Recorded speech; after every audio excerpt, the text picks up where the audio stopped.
I stared at my mother across our dining room table fork, halfway to my mouth turkey, still steaming on the plate.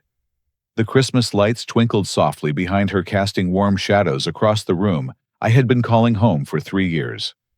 My stepfather, Gary, sat to her left, methodically cutting his meat without looking up. My 22-year-old sister, Emma, fidgeted with her napkin, eyes downcast. "You need to move out," Mom announced casually, taking another bite of turkey, as if she had just mentioned the weather. The words hit me like cold water. "Really?" I replied, keeping my voice steady despite the shock coursing through my veins. This was Christmas Day. I had just handed her an envelope containing $1,200 for January's mortgage payment, the same amount I contributed every month alongside utilities, groceries, and insurance. For 3 years, I had been the financial backbone holding this household together, while Gary contributed absolutely nothing. The silence stretched between us like a chasm. Gary finally looked up from his plate, his pale blue eyes meeting mine with something that looked almost like satisfaction. Mom continued eating, avoiding my gaze entirely. "I pay the rent, the bills, and the groceries," I said quietly, setting my fork down with deliberate control. What exactly prompted this decision?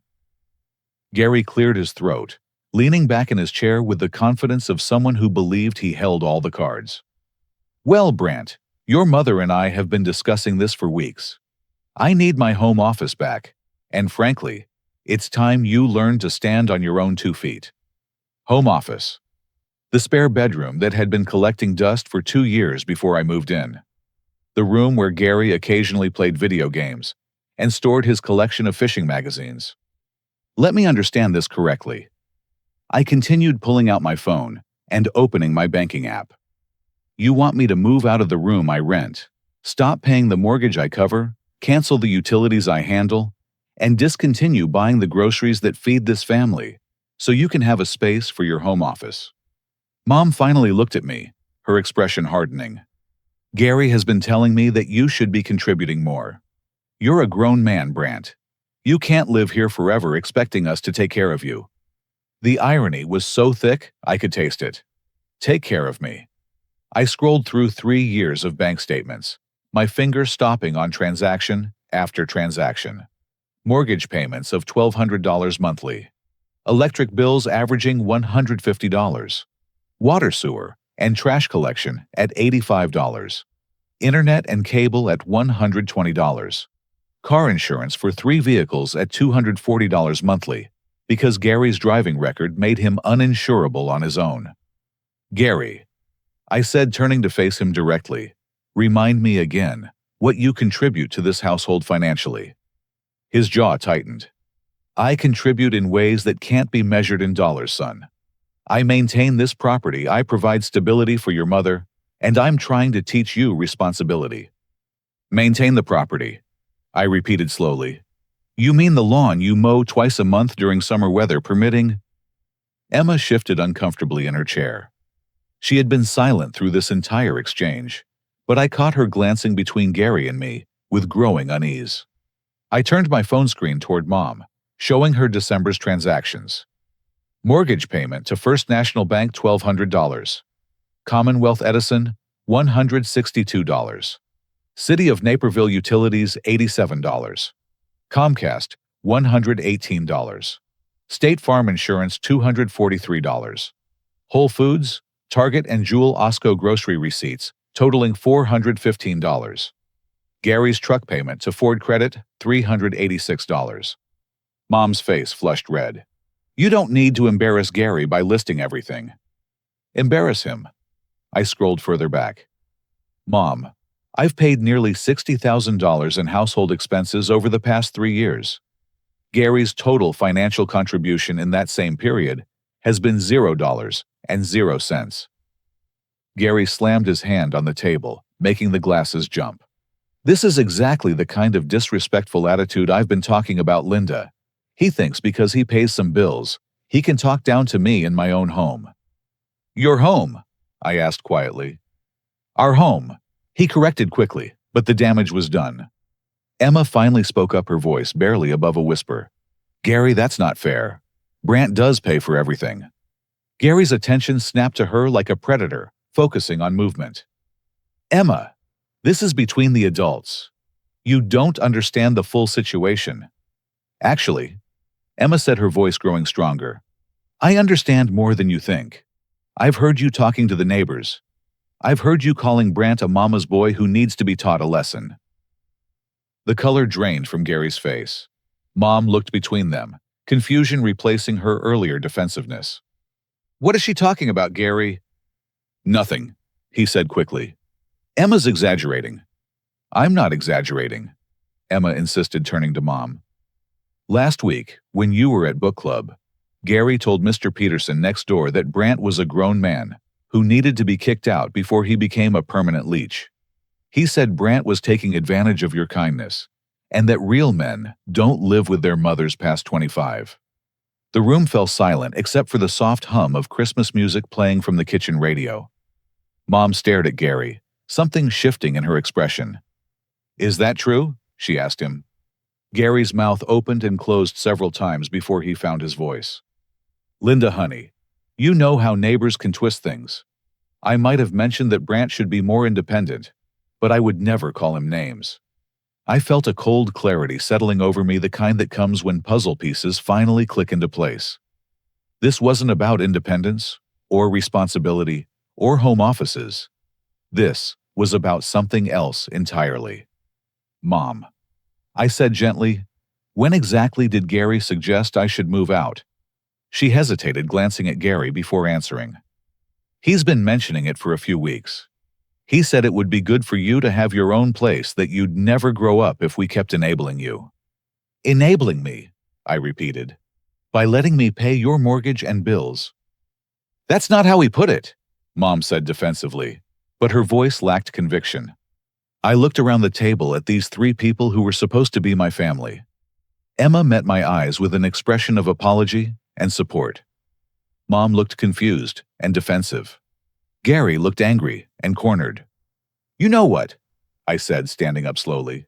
You're absolutely right. It is time for me to become more independent.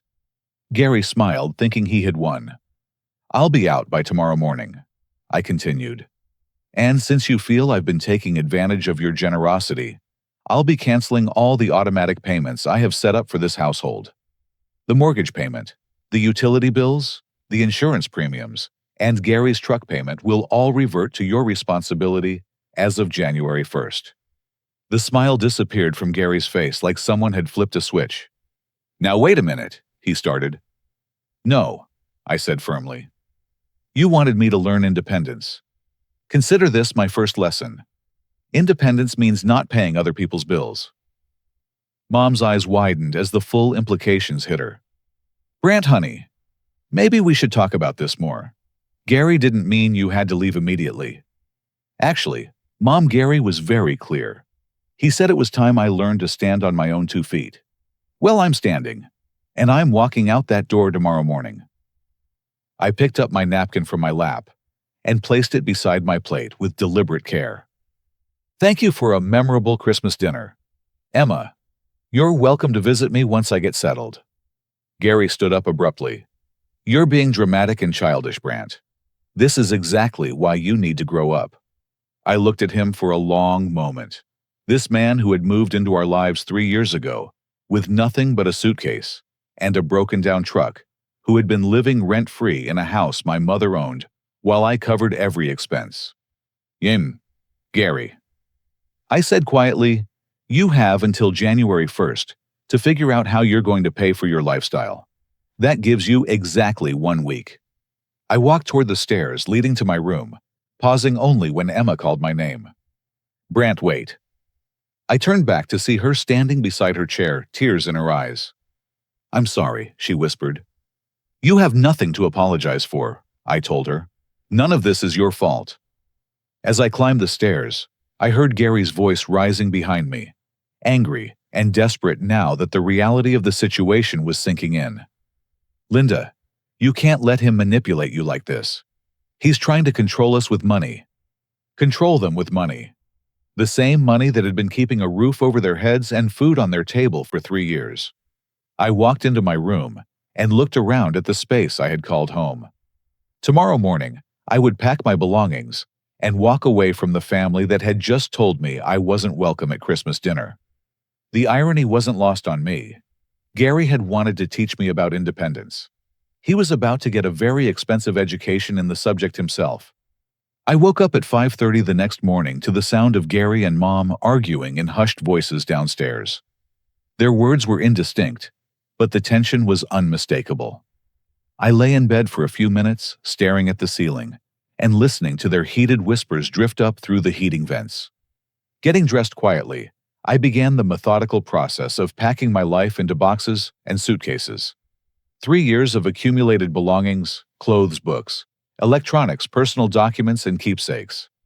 I had learned to live efficiently in this single room, and everything I truly needed fit into my car and a small U-Haul trailer I had reserved online at 6 a.m. By 8 o'clock, I had loaded most of my belongings. Gary's voice had grown louder downstairs, and I caught fragments of his complaints about my ultimatum and emotional blackmail. Mom's responses were quieter, but I could hear the worry creeping into her tone as she apparently began calculating monthly expenses without my contributions. I was taping up the last box when I noticed Gary's briefcase sitting open on the dresser in the hallway. It must have been left there after their argument, and several papers had spilled onto the floor. As I walked past heading to the bathroom with my toiletries bag, one particular document caught my eye. It was a loan application form from Midwest Credit Union, dated 2 weeks ago. Gary's name was typed at the top, but below it in the section marked co-applicant was my name and signature. I had never applied for a loan with Gary. I had never even been to Midwest Credit Union.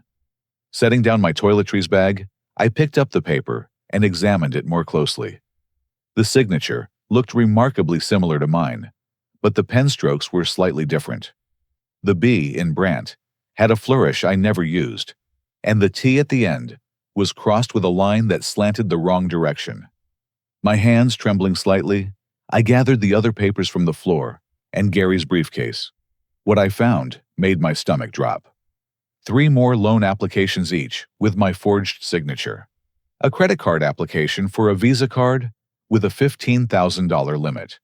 A personal loan request for $25,000, listing my income from my job at the architectural firm as justification for the loan amount. An auto refinancing document for Gary's truck with my name added as a cosigner without my knowledge or consent. At the bottom of the briefcase, I found a manila folder containing photocopies of my driver's license, social security card, and bank statements. These were documents I kept in a locked file cabinet in my room. Gary had somehow accessed them and made copies for these fraudulent applications. The personal loan application was the most damning. It had been approved for $25,000 with funds scheduled to be deposited into an account bearing Gary's name, but my social security number. According to the paperwork, I was legally responsible for repaying this loan despite never having seen or signed the original application. I pulled out my phone and took photographs of every single document, making sure to capture the forged signatures clearly. Then, I heard footsteps on the stairs. "Brant." Emma's voice called softly. "Can I talk to you?" I quickly put the papers back into the briefcase, arranging them as close to their original positions as possible. "Come in," I replied, slipping my phone back into my pocket. Emma entered my nearly empty room, looking around at the boxes and stripped walls. Her eyes were red-rimmed, and she clutched a tissue in her hand. "I can't believe they're really making you leave," she said, sitting down on the edge of my bed. "They're not making me do anything," I replied gently. "This is my choice. I'm tired of being treated like I'm the problem when I'm the one keeping this family financially stable." Emma nodded, fresh tears spilling down her cheeks. "Brant, there's something I need to tell you. Something I should have told you a long time ago." I sat down beside her, concerned by the gravity in her voice. "Gary has been stealing your mail," she whispered, glancing toward the door as if afraid he might overhear. "For months. I've seen him taking letters addressed to you before you get home from work. He hides them in his truck." My blood ran cold. "What kind of letters?" I don't know for sure, but I saw him opening something from your bank a few weeks ago. And there were letters from companies I didn't recognize. He told me if I said anything to you or Mom, he'd make sure I got kicked out too. The pieces were falling into place with horrifying clarity.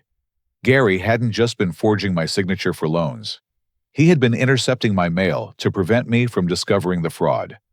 Any notification letters, approval notices, or billing statements would have come to the house, and Gary had been stealing them before I could see them. Emma. I said carefully, did you ever see letters that might have been from employers' job offers or interview requests? Her eyes widened. Yes, she whispered. There were several thick envelopes with company logos. Gary threw them away without opening them. He said they were probably just junk mail from recruitment agencies. Gary had been sabotaging my attempts to find better employment, keeping me financially dependent on living at home, while simultaneously setting me up to take responsibility for his debts.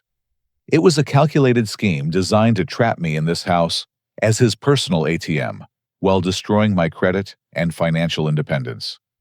Emma listened to me very carefully. I said, taking her hands. Gary is not who he pretends to be. He's been using me financially, and I think he's been lying about a lot of other things too. When I leave here today, I want you to be very careful around him. Don't trust him alone, and if he ever makes you feel unsafe, you call me immediately. She nodded, gripping my hands tightly. I wish you didn't have to go. I'll be fine, I assured her. And this isn't goodbye forever. You can visit me whenever you want, and we'll talk all the time. After Emma left, I finished packing in grim silence. I wrote a brief note for Mom and Gary, informing them that all automatic payments would be canceled, effective immediately, and that they would need to contact the mortgage company, utility providers, and insurance companies to establish new payment arrangements. I left the note on the kitchen counter, along with my house key. As I loaded the last box into my car, I saw Gary watching me through the living room window.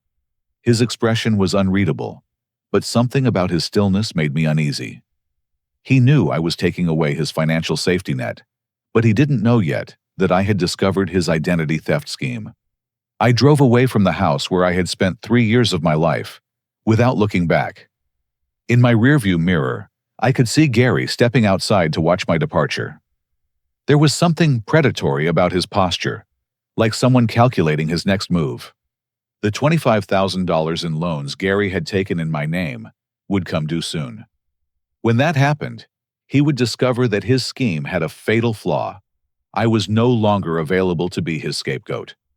Gary thought he had been cleverly positioning himself to benefit from my credit and income while pushing me out of the picture. What he didn't realize was that he had just handed me all the evidence I needed to destroy him. Finding temporary housing was easier than I had expected. The Extended Stay America on Route 59 had weekly rates and didn't require a credit check for short-term stays. I paid for 2 weeks up front, while I looked for a permanent apartment, confident that my steady income and previously excellent credit would make the process straightforward. I was wrong.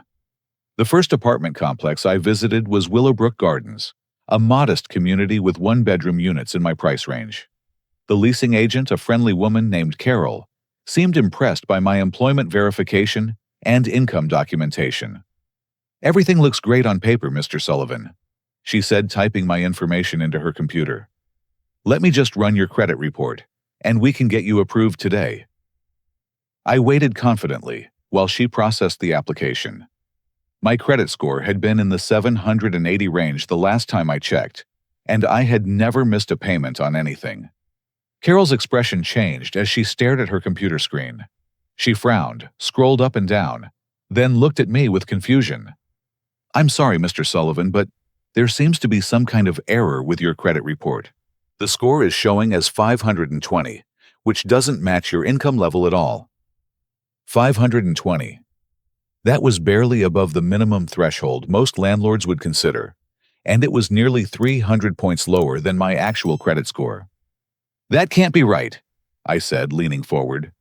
"Can you show me what accounts are affecting the score?" Carol turned her monitor toward me, and what I saw made my stomach lurch. There were 6 credit card accounts I had never opened, each showing recent missed payments and high balances. A personal loan for $25,000 with a payment that was 30 days past due. 2 auto loans I had never signed for. And most disturbing of all, the addresses associated with these accounts were my mother's house. But the phone numbers were different. "I've never seen any of these accounts before," I told Carol honestly. "Someone has been using my identity fraudulently." Carol's sympathy was genuine, but her policy was inflexible. "I'm really sorry, Mr. Sullivan, but we can't approve anyone with a credit score below 600, regardless of the circumstances. You'll need to get this sorted out with the credit agencies before we can consider your application." The second apartment complex gave me the same response. And the third. By the end of the day, I had been rejected by 7 different properties, each one citing the same devastating credit report. Sitting in my motel room that evening, I called Experian to request a detailed credit report. What they emailed me was even worse than what I had seen at the apartment complex. Gary had been busy over the past 6 months, systematically destroying my financial reputation, while I remained oblivious. The personal loan I had seen in his briefcase was just the tip of the iceberg. There were store credit cards for Home Depot and Lowe's, apparently used to purchase tools and materials Gary needed for his supposed property maintenance. There was a credit card from a sporting goods store with charges for fishing equipment and camping gear. Most damaging of all was a secured credit card that had been maxed out and had never received a payment. Every account showed the same pattern. They had been opened using my personal information, but with a different phone number, and sometimes a slightly modified address. Gary had been intercepting any mail related to these accounts, so I had never received bills or notifications. The phone number listed on most accounts led to a voicemail box that was perpetually full. I called the credit card companies one by one, explaining that these were fraudulent accounts opened without my knowledge. Each customer service representative was sympathetic, but explained that I would need to file a police report and submit an identity theft affidavit to begin the dispute process. The investigations would take 30 to 90 days, and until they were resolved, the negative marks would remain on my credit report. While I was on the phone with Capital One disputing yet another fraudulent account, my phone buzzed with a text message from Mom. The mortgage payment bounced. "The bank called this morning asking about January's payment.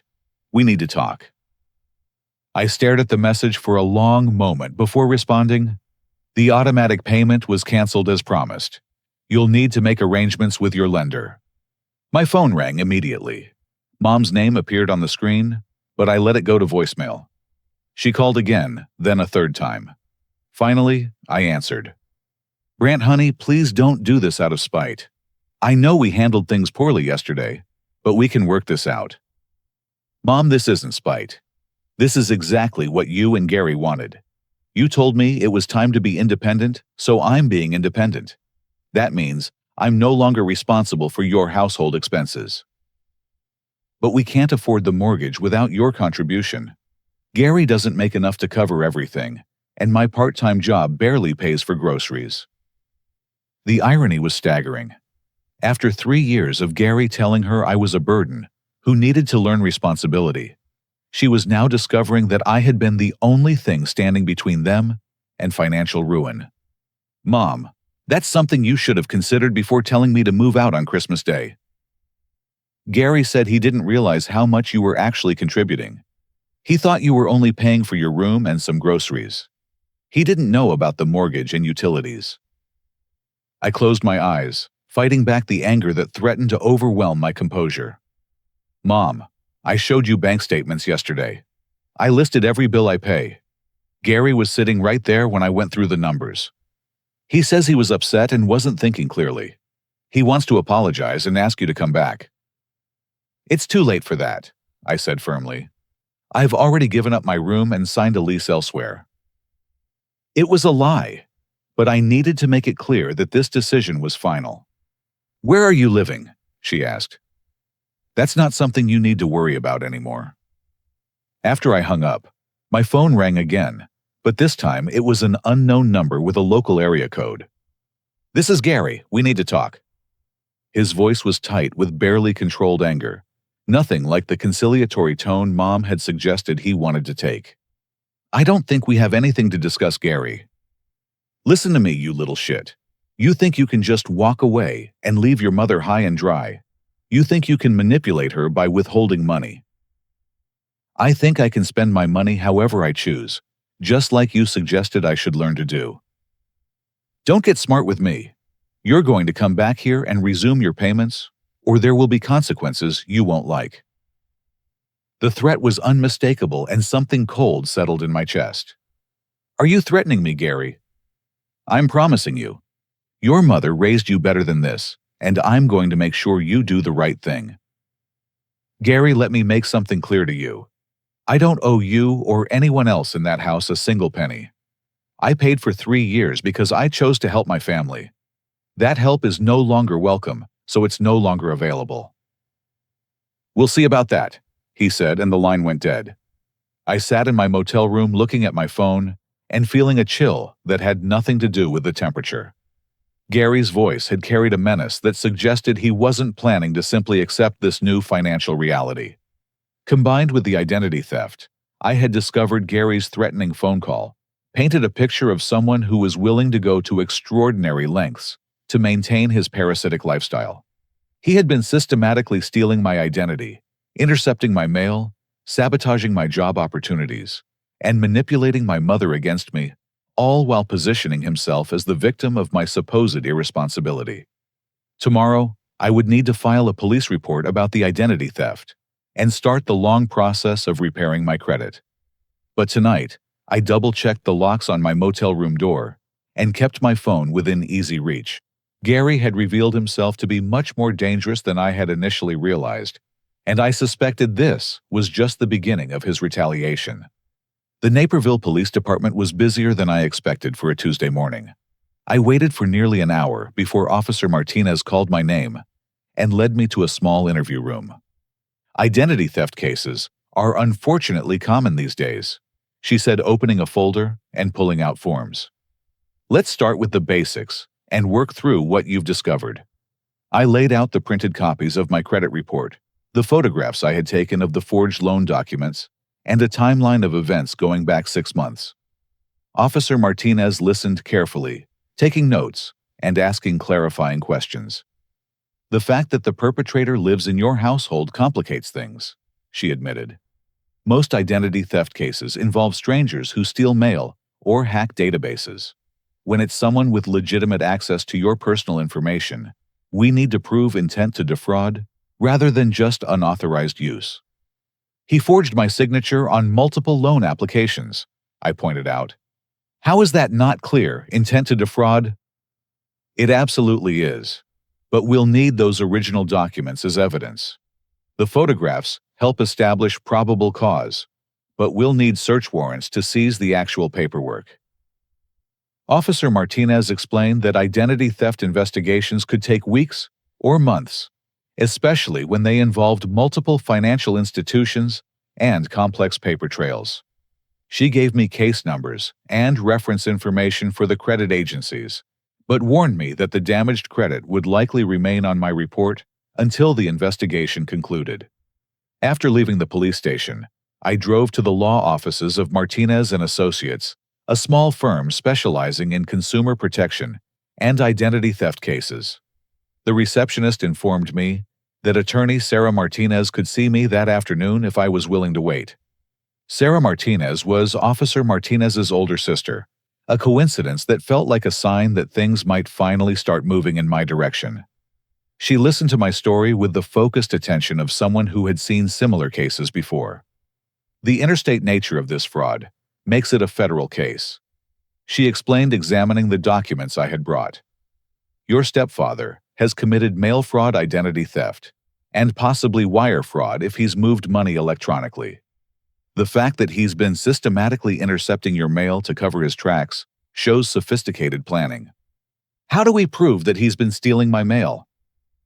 We start by subpoenaing postal records and security footage from your mother's neighborhood.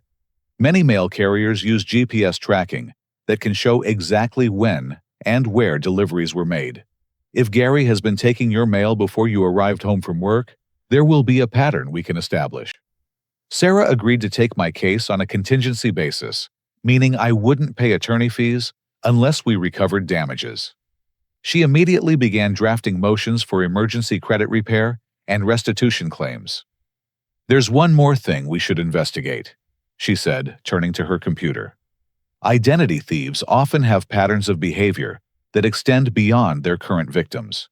Let me run some background checks on Gary's real name and social security number." She typed for several minutes, cross-referencing databases and public records. What appeared on her screen made her eyebrows raise significantly.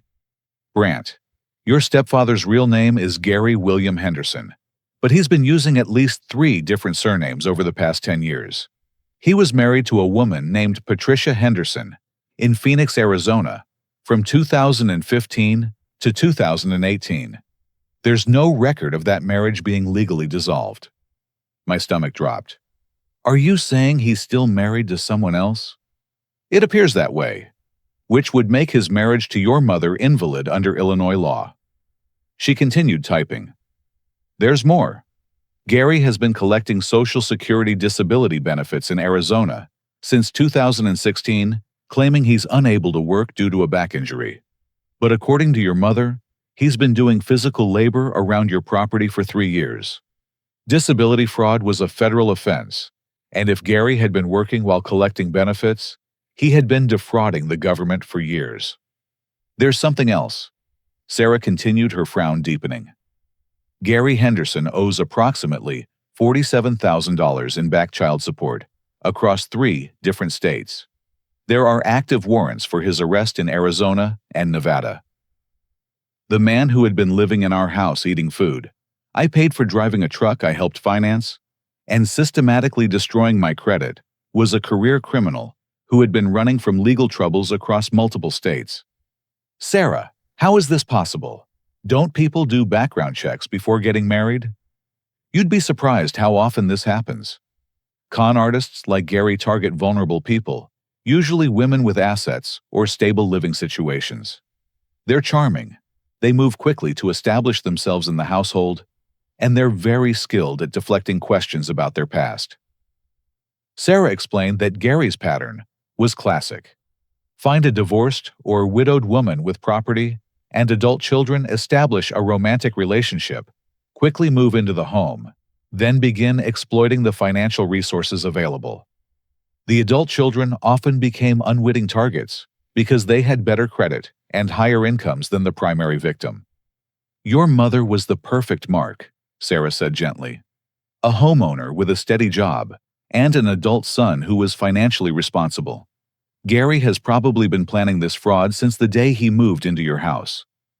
She printed out copies of all the background check results and added them to my case file. "What happens now?" I asked. "Now we contact the FBI. This isn't just local identity theft anymore. This is interstate fraud, mail theft, disability fraud, bigamy, and child support evasion. Gary Henderson is looking at serious federal prison time."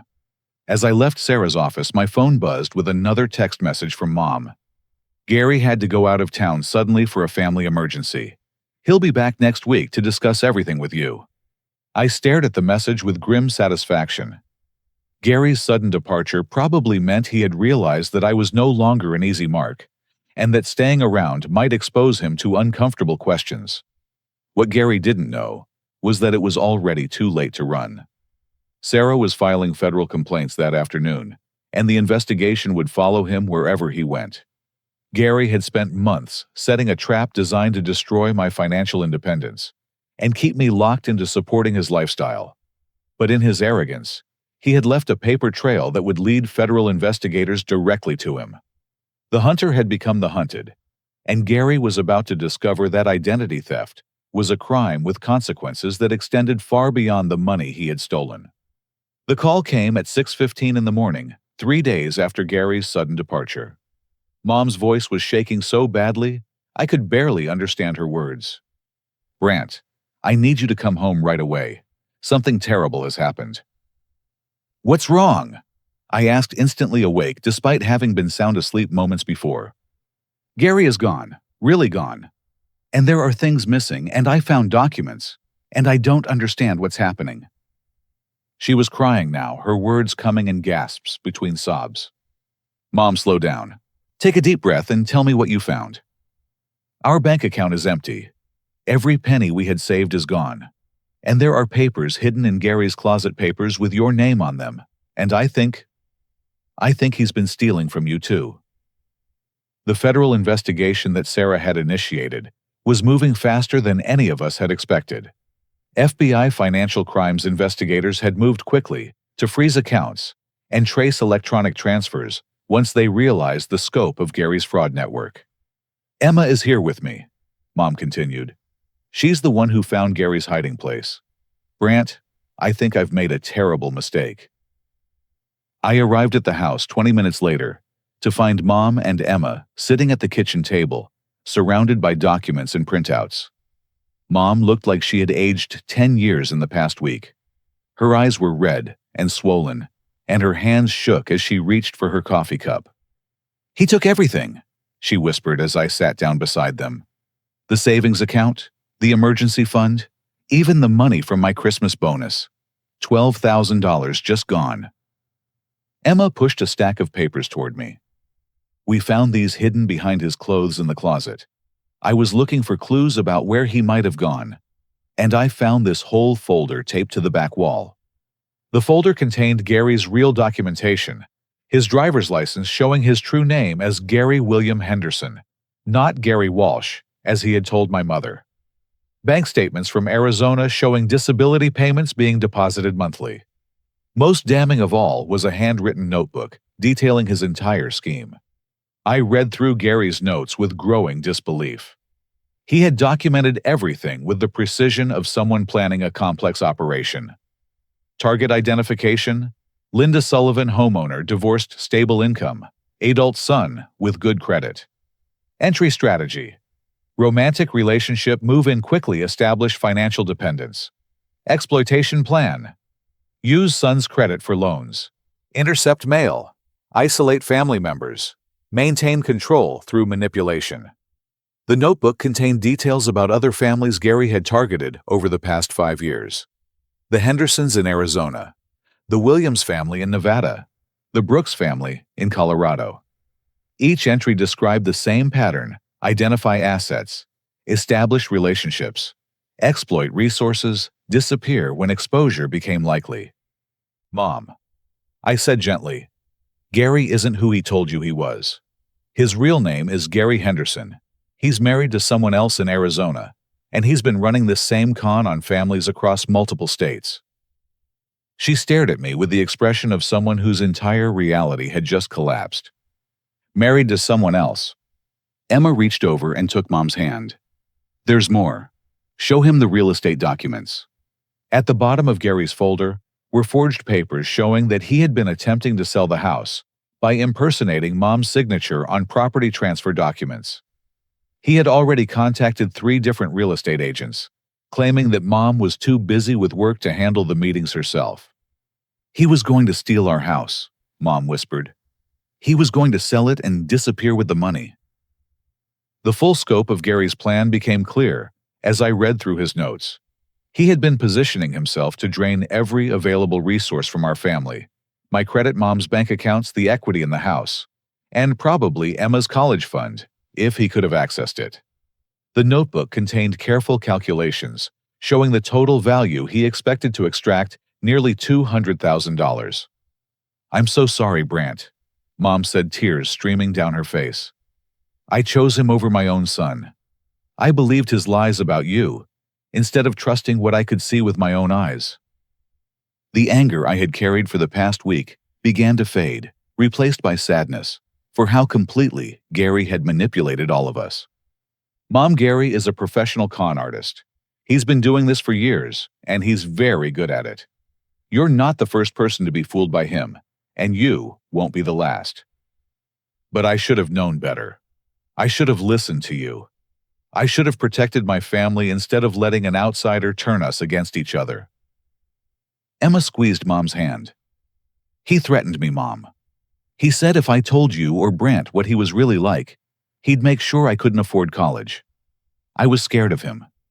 This was the first time Emma had admitted that Gary had been threatening her directly. The full picture of his psychological manipulation was becoming clear. Isolate the family members, create fear and dependency, maintain control through intimidation and financial leverage. "Have you contacted the police?" I asked. "I called this morning after I found the empty bank account. They told me to file a report, but they said since Gary had access to the account as my husband, it might not be considered theft." "Mom, Gary isn't legally your husband. He's married to someone else in Arizona. Your marriage to him is invalid under Illinois law." The implications of this hit her immediately. If Gary wasn't legally her husband, then his access to her bank accounts and property had been obtained fraudulently. He was guilty of theft, fraud, and identity theft on multiple levels. My phone rang, and Sarah Martinez's name appeared on the screen. "Brant, I have news about your case. The FBI has located Gary Henderson, and they've arrested him at his wife's house in Arizona. He had approximately $15,000 in cash when they arrested him, which appears to be funds stolen from your mother's accounts."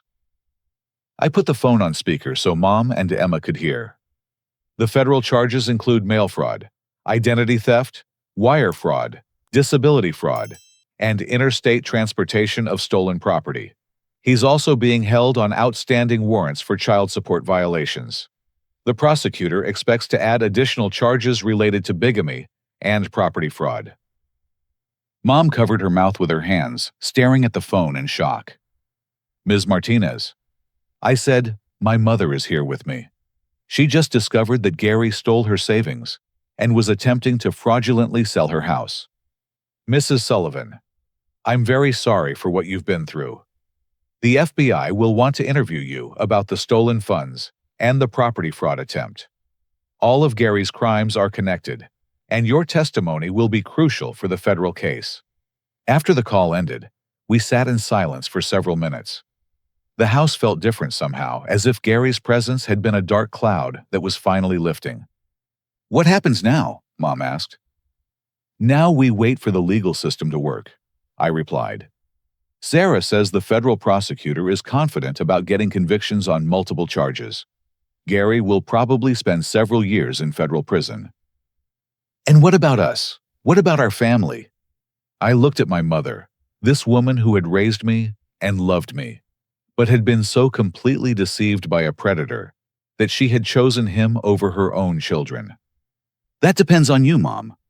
I can forgive what happened, but I can't pretend it didn't happen. If we're going to rebuild our relationship, it has to be on different terms." She nodded, wiping tears from her cheeks. "I understand. I broke your trust, and I'll need to earn it back." "We all will," Emma added quietly. "We all let Gary divide us when we should have protected each other." For the first time in weeks, I felt something like hope stirring in my chest. Gary was in federal custody. His crimes were being prosecuted, and my family was finally beginning to understand how thoroughly they had been manipulated. But most importantly, I was no longer trapped in a house where my financial contributions were taken for granted, while my character was constantly questioned. I was free to build my own life on my own terms, with or without my family's support. The damage Gary had done would take time to repair, but for the first time since Christmas dinner, I believed that repair was actually possible. The federal courthouse in downtown Chicago was an imposing building that seemed designed to make people feel small and intimidated. I arrived early for Gary's sentencing hearing, accompanied by Sarah Martinez, and carrying a folder full of victim impact statements from my family and documentation of the financial damage he had caused. Gary sat at the defendant's table, wearing an orange jumpsuit and handcuffs, looking considerably less confident than he had during his 3 years of living in our house. His court-appointed attorney, a tired-looking woman named Janet Pierce, shuffled through papers with the resigned expression of someone defending an obviously guilty client. Federal prosecutor David Chen had built a comprehensive case that painted Gary as a career criminal who had been running identical scams across multiple states for over a decade. The evidence was overwhelming: forged documents, intercepted mail, fraudulent loan applications, stolen bank account funds, disability fraud, and bigamy across 3 different states. Your Honor. Prosecutor Chen began addressing Judge Patricia Williams.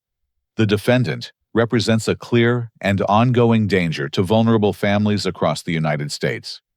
This is not a case of poor judgment or financial desperation.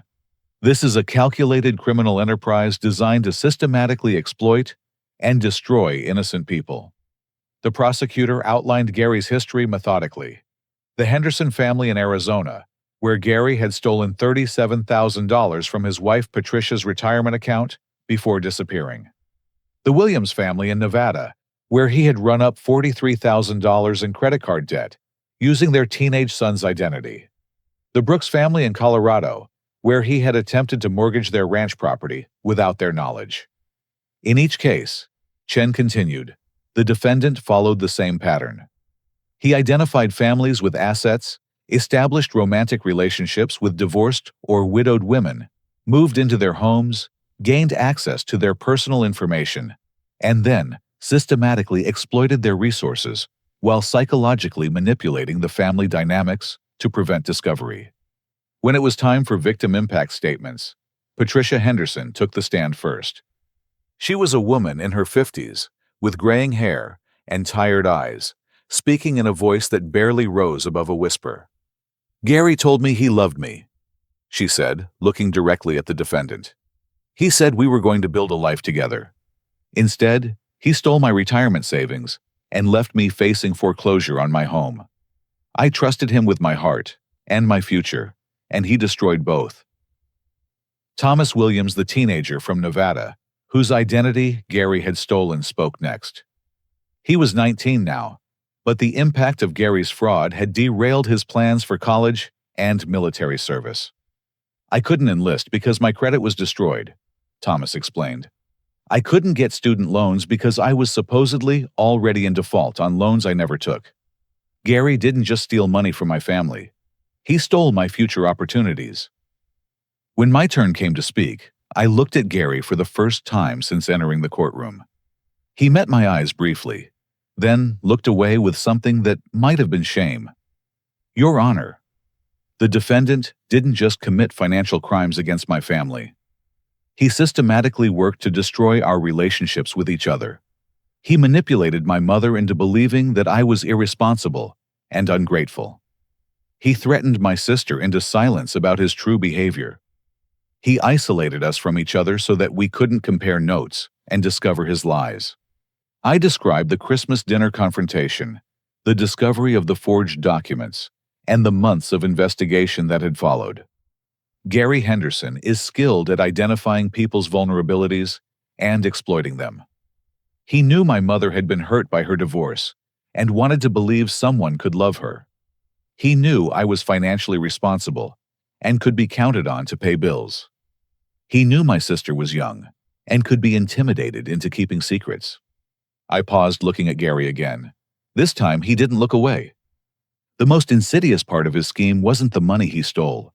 It was the way he made each of us doubt ourselves and each other. He almost succeeded in permanently destroying my family. That kind of psychological manipulation is calculated cruelty that goes beyond simple greed. Gary's attorney attempted to present mitigating factors: his difficult childhood, his struggles with addiction, his claims of remorse for the pain he had caused. But Judge Williams seemed unimpressed by these arguments.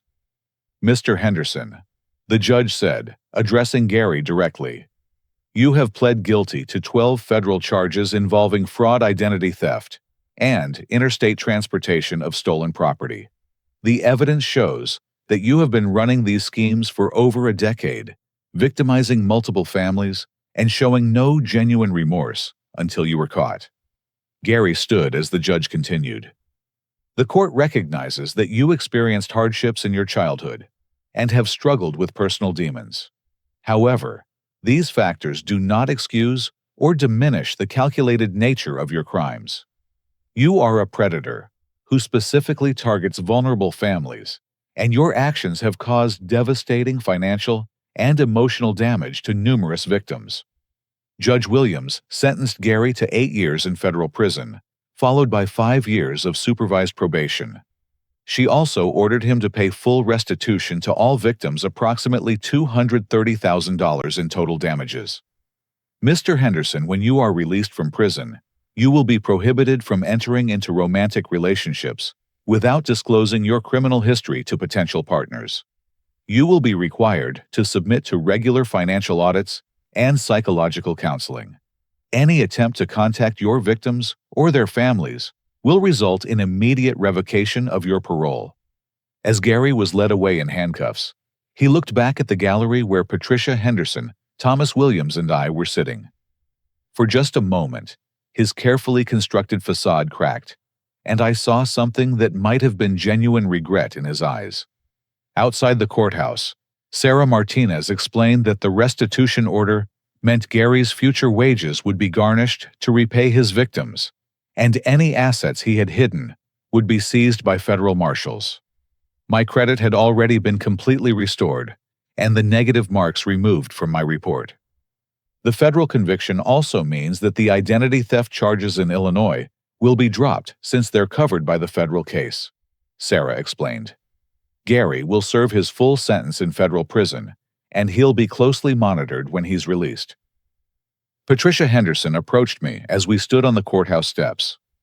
"Thank you for stopping him," she said simply. "If you hadn't fought back, he would have kept doing this to other families." Thomas Williams nodded his agreement.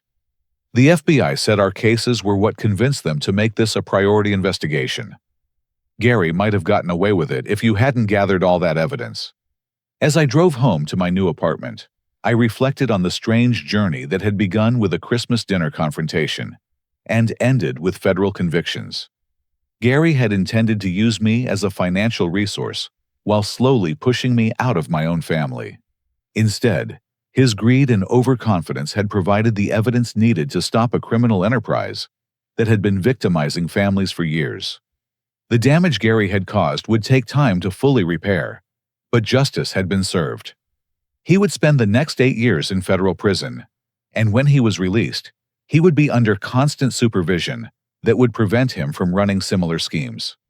Most importantly, my family was finally free from his manipulation and ready to begin healing the relationships he had worked so hard to destroy. 6 months after Gary's sentencing, I stood in the kitchen of my new apartment preparing dinner for Emma and waiting for her to arrive from her community college classes. The space was small, but entirely mine, a one-bedroom unit in a complex that catered to young professionals, with modern appliances and large windows that filled the rooms with natural light. The apartment hunt that had seemed so impossible during Gary's credit sabotage had become remarkably straightforward once the federal investigation cleared my financial record. With my credit score restored to its original high rating, I had qualified not only for the lease, but also for a significant credit limit increase and pre-approval for a future mortgage.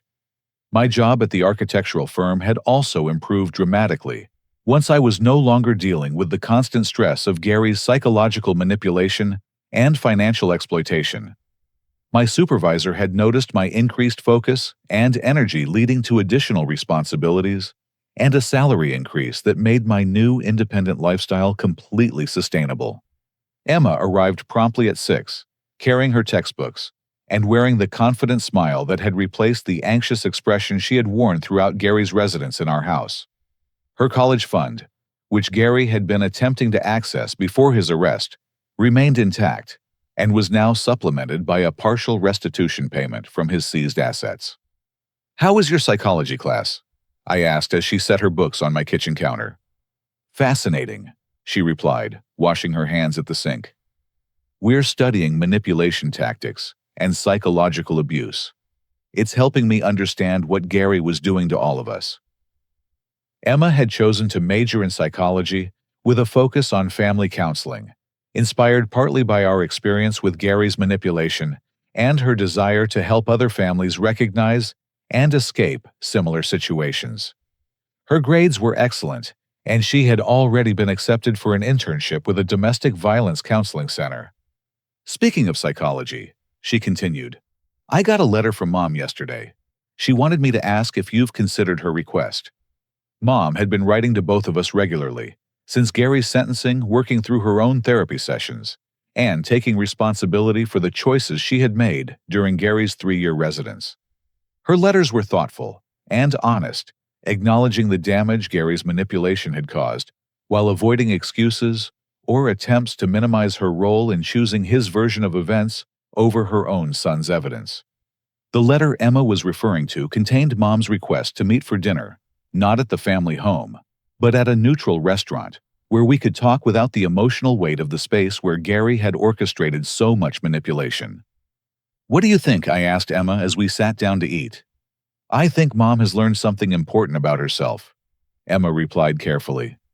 "The therapy seems to be helping her understand how Gary was able to manipulate her emotions and judgment. But I also think she knows that earning back your trust will take time and consistent actions, not just words." Emma was right. Mom's letters had shown genuine insight into how Gary had exploited her loneliness and desire for companionship to turn her against her own children. She had also taken concrete steps to demonstrate her commitment to change, selling the house that held so many difficult memories, moving into a smaller apartment she could afford independently, and establishing clear financial boundaries that would prevent future exploitation. "I think I'm ready to have that conversation," I said finally. "But I want you there too. Gary worked hard to divide our family, and I don't want to rebuild it one relationship at a time." Emma smiled, reaching across the table to squeeze my hand. "I was hoping you'd say that. I miss having family dinners, even if they can never be exactly the same as before." The following weekend, the three of us met at a small Italian restaurant in downtown Naperville. Mom looked healthier than I had seen her in months, with a peacefulness in her expression that had been absent during Gary's residence. She hugged both Emma and me carefully, as if testing whether physical affection was welcome. "I want to start by saying thank you," she said, once we were seated. "Thank you for fighting back against Gary when I was too blind to see what he was doing. Thank you for protecting Emma when I failed to protect my own children. And thank you for giving me this chance to apologize in person." She pulled out a small wrapped package and set it on the table between us. "This was my grandmother's ring," she explained. "I gave it to Gary during a weak moment when he was pressuring me to show my commitment to our relationship. The FBI recovered it when they arrested him, and I want you to have it, Brant. When you find someone worth marrying, someone who treats you and your family with respect, I want you to be able to offer them something with real meaning behind it." The gesture was unexpected and deeply moving.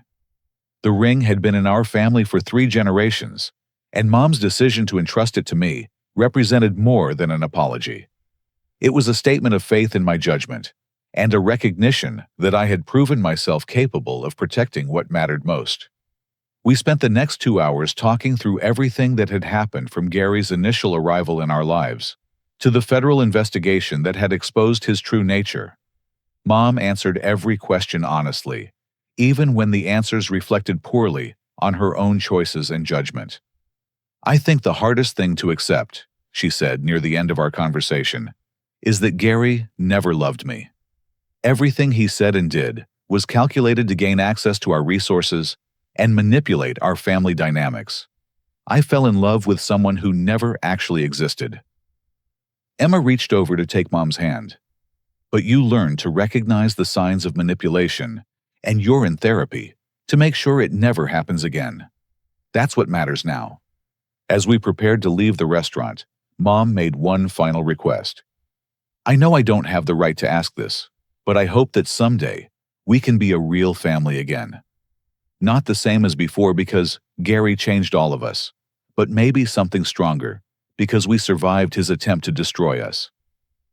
I looked at this woman who had raised me, who had made terrible choices under psychological manipulation, but who was now working genuinely to understand and correct those choices.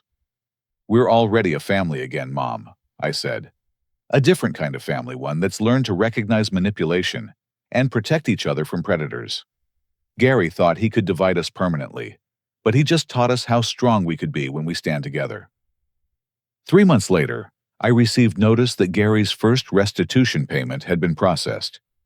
It wasn't a large amount, but it represented the beginning of actual consequences for his crimes. More importantly, it meant that other families who had been victimized by his schemes were also beginning to receive compensation for their losses. I used my portion of the restitution payment as a down payment on a savings account dedicated to building an emergency fund that would ensure I never again found myself financially dependent on others' generosity. The account grew steadily, funded by automatic deposits from my increased salary and supplemented by wise investments recommended by the financial planner I had consulted. At work, I had been promoted to senior project coordinator and was leading a team designing sustainable housing developments for young families. The irony wasn't lost on me. Gary's attempt to destroy my independence had ultimately forced me to develop stronger financial skills, better professional judgment, and clearer personal boundaries that made me more successful than I had been before his manipulation began. I also began dating someone I met through work, a structural engineer named Rebecca, who shared my interest in sustainable design and family values. She was impressed by my financial responsibility and emotional maturity qualities that Gary had tried to convince my family were character flaws that needed correction. Rebecca met Emma and Mom early in our relationship, and her positive impressions of my family helped reinforce the healing that had taken place since Gary's removal from our lives. She understood that we had survived a difficult period together, and that our relationships had been strengthened by the experience. On the first anniversary of Gary's sentencing, I hosted a small dinner party at my apartment. Emma brought her boyfriend from college, a psychology major, who was writing his thesis on financial abuse in family relationships. Mom brought homemade cookies and stories about her volunteer work with a nonprofit organization that helped families recover from financial fraud. As we sat around my dining room table sharing a meal in the space I had created for myself, I reflected on the journey that had brought us to this point. Gary had intended to use my family as resources to be exploited and discarded. Instead, his crimes had taught us to value our relationships more deeply and protect them more carefully. The Christmas dinner confrontation that had seemed so devastating at the time had actually been the beginning of our liberation from a predator who had been systematically destroying our family bonds. Gary's greed and overconfidence had provided the evidence needed to stop his criminal enterprise and restore our financial and emotional security. Most importantly, I had learned that protecting yourself from manipulation and abuse isn't selfish or cruel. It's essential survival that allows you to build genuine relationships based on mutual respect rather than exploitation. The life lesson that emerged from our experience was clear. Sometimes the people who should protect you most will betray you for their own needs. But standing up for yourself and demanding respect isn't cruel, it's necessary. When someone shows you through their actions that they view you as a resource to be exploited, rather than a person to be valued, believing them and protecting yourself is the only way to preserve your dignity and create space for healthy relationships to develop. Gary had taught my family an expensive but valuable lesson about recognizing and resisting manipulation. In trying to destroy our bonds with each other, he had ultimately made those bonds stronger and more resilient.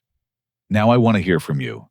Have you ever found yourself in a situation where someone you trusted was taking advantage of your generosity or manipulating your family relationships? How did you recognize what was happening, and what steps did you take to protect yourself and the people you cared about? Share your experiences in the comments below, because your story might help someone else who's facing similar manipulation. If this story resonated with you and helped you think about your own relationships differently, please hit the like button to let me know. Don't forget to subscribe for more stories about standing up for yourself and building stronger family bonds. And if you know someone who might benefit from hearing about the warning signs of financial and emotional manipulation, please share this video with them. Thank you for listening to my story and for being part of a community that believes in protecting each other from those who would exploit our trust and generosity. I hope your own family relationships are built on genuine love and mutual respect, And I wish you the strength to recognize and resist anyone who tries to manipulate or divide the people you care about most.